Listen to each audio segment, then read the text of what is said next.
नमस्कार दोस्तों, मेरे इस चैनल को सब्सक्राइब कीजिए और साथ ही उस बेल आइकन को दबाइए ताकि जैसे मैं कोई शो करूं सीधे आपके मोबाइल फोन्स तक पहुंच जाए। तो प्रधानमंत्री नरेंद्र मोदी विदेश के दौरे से लौट आए हैं, मगर आज मैं सवाल पूछना चाहता हूं, मोदी जी आपकी कथनी और करनी में फर्क क्यों? यानी कि जो आप बोलते हैं और जो आप करते हैं उसमें जमीन आसमान का फर्क है। आपने क्या बयान दिया था आपके स्क्रीन पर? अंग्रेजी में बयान है, इसका अनुवाद करूंगा। There is no question of complacency or carelessness when it comes to COVID-19 global pandemic. Wear your mask, follow social distancing, remember 2 गज की दूरी। दो बातें कह रहे हैं आप प्रधानमंत्री, मास्क पहनिए और 2 गज की दूरी बनाए रखिए। अब दोस्तों, प्रधानमंत्री नरेंद्र मोदी ग्लासगो में थे, संयुक्त राष्ट्र के दौरे पर थे। यह तस्वीर देखिए फ्रांस के राष्ट्रपति के साथ। इस तस्वीर में प्रधानमंत्री नरेंद्र मोदी को छोड़ के बाकी सबने मास्क पहना हुआ है। कथनी और करनी में फर्क क्यों?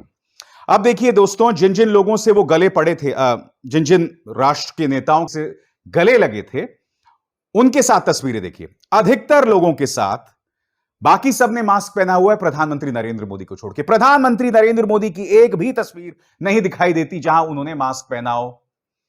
और यहां पर देखिए दोस्तों, ये किराए के एनआरआईज जो कि गा रहे हैं प्रधानमंत्री मोदी हैं देश का गहना। इसमें प्रधानमंत्री एक भीड़ के सामने खड़े हैं, मगर इसलिए कि आपको अपनी फोटो खिंचवानी है और वहां पर लोग इतने करीब हैं प्रधानमंत्री के, प्रधानमंत्री ने मास्क नहीं पहना हुआ है।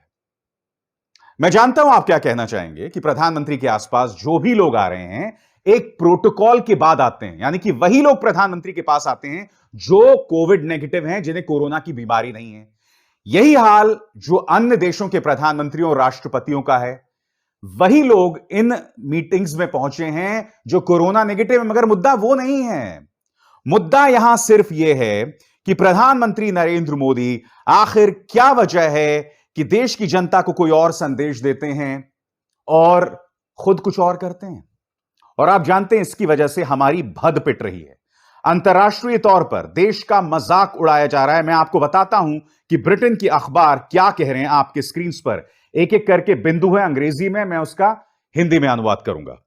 The Indian prime minister was pictured trying to get cosy with the United Nation leader as they arrived at COP26 for climate talks. किस बात की बात हो रही है यहां पर? यह तस्वीर देखिए। प्रधानमंत्री नरेंद्र मोदी संयुक्त राष्ट्र के महासचिव से मिल रहे हैं। इस तस्वीर में साफ तौर पर दिखाई दे रहा है कि प्रधानमंत्री बहुत ज्यादा करीब हैं और संयुक्त राष्ट्र के महासचिव उनसे इतने करीब से गले नहीं मिलना चाहते हैं। उनके चेहरे के भाव देखिए, इससे पता चल रहा है। यह तस्वीर दोस्तों, यह तस्वीर ब्रिटेन के एक अखबार में छपी है जिसमें प्रधानमंत्री नरेंद्र मोदी की आलोचना की जा रही है। क्या कहा जा रहा है आगे भी देखिए। Maskless Modi has been pictured getting close to several leaders, including Boris Johnson and Justin Trudeau. बगैर मास्क के मोदी दुनिया के तमाम नेताओं के बहुत करीब आ रहे हैं, उनसे गले लग रहे हैं, बेवजह गले लग रहे हैं, जिनमें जस्टिन ट्रूडो और बोरिस जॉनसन भी शामिल हैं। आगे गुएट्रेस यानी कि संयुक्त राष्ट्र के महासचिव, आप देख सकते हैं जो जिनसे प्रधानमंत्री यहां गले मिल रहे हैं। Guterres looks visibly uncomfortable as Modi cozied up to him at a photo call to mark the arrival of leaders. अखबार यह कह रहा है कि जो संयुक्त राष्ट्र के महासचिव हैं उनके चेहरे से लग रहा है कि भैया मुझे इतने करीब से गले नहीं लगना है। मैं पहले एक बात बता दूं, मैं प्रधानमंत्री नरेंद्र मोदी की गर्मजोशी का कायल हूं। यह प्रधानमंत्री का अपना अंदाजे बयां है और मुझे उसमें कोई आपत्ति नहीं दिखाई देती, मगर आप गले उनसे लगे जो आपसे गले मिलना चाहते हैं। नंबर 1, चलिए आप मिल भी लिए, कोई बात नहीं, मगर मास्क कहां है? मास्क कहां है? फिर याद दिलाना चाहता हूं, आपने क्या कहा था? 2 गज की दूरी और मास्क पहने रखें। आखिर क्यों प्रधानमंत्री? मैं आपसे जानना चाहता हूं। आप भारत आ गए हैं, अब आपके सामने ढेरों जिम्मेदारियां हैं। आप विडंबना देखिए, आयरनी क्या है दोस्तों, प्रधानमंत्री नरेंद्र मोदी 11 मुख्यमंत्रियों से मिलने वाले हैं। और ये कौन से 11 मुख्यमंत्री हैं? ये वो 11 मुख्यमंत्री हैं जहां पर कोविड का वैक्सीनेशन नहीं हो रहा है सलीके से, यानी कि कोविड का वैक्सीनेशन या कोविड का टीका लगाने में जहां पर बहुत धीमी गति से काम चल रहा है। प्रधानमंत्री उन 11 मुख्यमंत्रियों से मुलाकात करने वाले हैं। तो प्रधानमंत्री, मेरे इस सवाल का जवाब दीजिए। आप खुद तो मास्क नहीं पहनते हैं और फिर आप मुख्यमंत्रियों से मुलाकात कर रहे हैं। यह बात आपको बिल्कुल भी अटपटी नहीं लगती? प्रधानमंत्री, मैं उम्मीद करूंगा कि आप कुछ चीजों पर कदम उठाएंगे क्योंकि देश आपसे इन चीजों पर उम्मीद कर रहा है। अब जबकि आप लौट आए हैं, मैं उम्मीद करता हूं इन बातों पर कुछ किया जाएगा। एक एक करके आपकी स्क्रीन पर वो बातें आने वाली हैं दोस्तों। मुद्दा नंबर 1, किसानों की हत्या में आरोपी मोनू मिश्रा के पिता अजय मिश्रा पर कार्रवाई। यह अजय मिश्रा आपके गृह राज्य मंत्री हैं। देश के गृह मंत्री जब एक चुनावी सभा करते हैं तो उनकी चुनावी सभा में अजय मिश्रा दिखाई देते हैं। मैं यह उम्मीद करूंगा प्रधानमंत्री नरेंद्र मोदी कि आप उन पर त्वरित एक्शन करेंगे, उन्हें अपनी कैबिनेट से बाहर का रास्ता दिखाएंगे, नंबर 1। नंबर 2, उन पर कानूनी कार्रवाई का आप आदेश देंगे क्योंकि इनका नाम एफआईआर में है। प्रधानमंत्री, मैं आपसे जानने का प्रयास कर रहा हूं कि आखिर इस मुद्दे पर देरी क्यों। मुद्दा नंबर 2 आपकी स्क्रीन पर, महंगाई पर आपातकालीन बैठक बुलाइए। मुद्दों को मत भटकाइए मोदी जी। पेट्रोल के दाम अब हर राज्य में 110 रुपए को पार कर चुका है। प्रधानमंत्री, बहुत जरूरी है कि महंगाई और पेट्रोल के बढ़ते दामों पर आप त्वरित बैठक बुलाएं और मैं उम्मीद कर रहा हूं कि अगले 1 या 2 दिन में यह हो भी जाएगा। मुद्दा नंबर 3, अपने प्रचार तंत्र पर काबू पाइए। हर तरफ जहर उगल रहे हैं, देश का नाम बदनाम कर रहे हैं। जी हां, आपका प्रचार तंत्र, आपका प्रचार तंत्र जो हमारे कप्तान विराट कोहली के बारे में अपशब्द कहता है, आपका प्रचार तंत्र जो आर्यन खान को नहीं बख्शता है। काबू पाइए इस प्रचार तंत्र पर क्योंकि अब यह प्रचार तंत्र तमाम हदों को पार कर रहा है। इस शख्स अमित मालवीय को तुरंत अपने आईटी सेल के मुखिया के पद से हटाइए। इन लोगों पर आपको कार्रवाई लेनी होगी, या कहीं ऐसा तो नहीं कि आपकी भी हामी है इसमें, आप भी इत्तेफाक रखते हैं जिस तरह की गंदी जुबान का इस्तेमाल या जिस तरह की बदजुबानी आपका आईटी सेल करता है। और चौथा, जिन राज्यों में भाजपा नहीं है उनके मुख्यमंत्रियों के साथ बैठक कीजिए, तालमेल बिठाइए। पिछले कुछ दिनों से खासकर बंगाल के चुनावों से हो क्या रहा है दोस्तों कि भारतीय जनता पार्टी की जो सरकार है हर नॉन बीजेपी के राज्य के साथ भिड़ी हुई है। ममता बनर्जी पर इन्होंने कार्रवाई की, उनके मंत्रियों को गिरफ्तार किया, उन पर ईडी एनआईए सब छोड़ दिए इन्होंने। फिर महाराष्ट्र के पीछे पड़ गए हैं।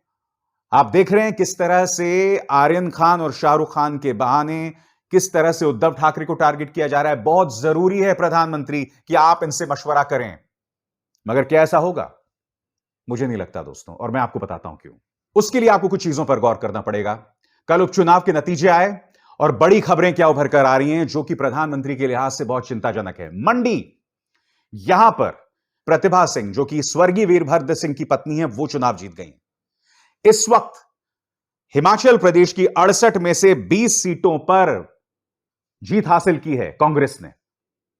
कर्नाटक की बात करें, कर्नाटक में जिस सीट पर कांग्रेस ने जीत दर्ज की है वो वहां के मुख्यमंत्री बोम्मई का स्ट्रांग होल्ड है दोस्तों।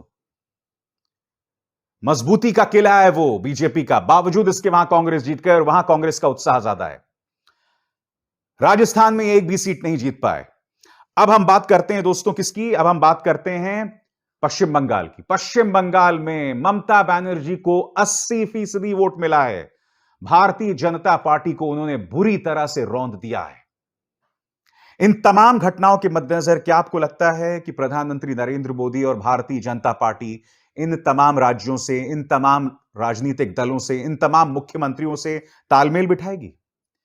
मुझे डर किस बात का है दोस्तों, क्योंकि भारतीय जनता पार्टी की सोच जो है ना वो बहुत सीमित है। इन्हें लगता है अच्छा हम हार रहे हैं तो समाज में और जहर फैलाओ और हिंदू मुस्लिम करो और भड़काऊ बयान दो।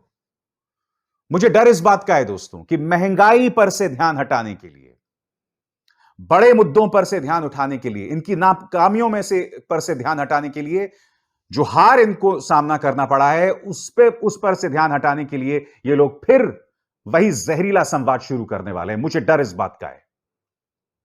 प्रधानमंत्री, आप लौट आए हैं, मैं उम्मीद करता हूं ऐसा नहीं होगा, क्योंकि मैं आपसे कहना चाहता हूं देश से बड़ा कुछ नहीं है। अटल जी के शब्द याद हैं कि नहीं आपको, कि सरकारें आएंगी जाएंगी, पार्टियां रहेंगी जाती रहेंगी, ये देश बना रहना चाहिए। सत्ता का खेल तो चलेगा, सरकारें आएंगी जाएंगी, पार्टियां बनेगी बिगड़ेंगी, मगर ये देश रहना चाहिए, इस देश का लोकतंत्र अमर रहना चाहिए। मेरी बातों को ना सुने, मगर अटल जी की तो बातों को तो सुने आप। आप वो तमाम हदों को पार कर रहे हैं और आपको अब परवाह ही नहीं रही। आपको सिर्फ एक परवाह है कि मुझे भारतीय जनता पार्टी का वजूद बनाए रखना है, देश को चाहे जो मर्जी होते रहे। खैर, मगर इस प्लेटफॉर्म पर हम सरकार को लगातार कटघरे में खड़ा करते रहेंगे, यह मेरा वादा है। इसलिए एक बार फिर आप सबसे अपील कि मेरे इस शो को सब्सक्राइब कीजिए, इस चैनल को सब्सक्राइब कीजिए और बेल आइकन को दबाइए ताकि जैसे कोई शो तैयार हो सीधे आपके मोबाइल फोन्स तक पहुंच जाए। अभिसार शर्मा को दीजिए इजाजत। नमस्कार।